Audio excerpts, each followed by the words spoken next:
1971-এর মহান মুক্তিযুদ্ধের পর 72 থেকে 75 বাংলাদেশে যেই পরিমাণ মব সন্ত্রাস হয়েছে, যেই পরিমাণ কেওয়াস হয়েছে, ইতিহাসে তার হয় নাই।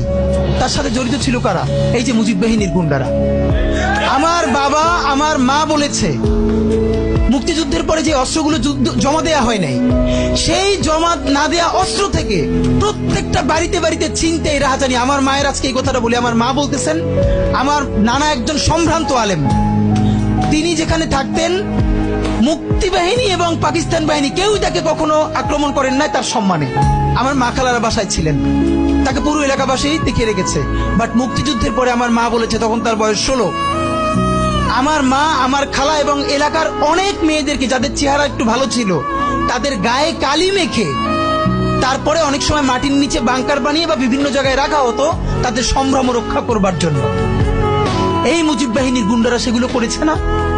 এমন কোন চিন্তা নেই। ব্যারিস্টার ফুয়াদ ভাই সেদিনকে বলেছেন তার বাবা, সে অসংখ্য সালিশ করেছে তাদের এলাকায় যে এই গুন্ডাগুলো মুক্তিযুদ্ধের পর বিভিন্ন জায়গায় ছিনতাই করতো, তারপরে এলাকাবাসী আইনে গাছের সাথে বাইধে রাখতো, এরপর এলাকার মুরব্বীরা আবার সব উদ্ধার কইরা মানুষের কাছে কাছে দিয়ে আসতো।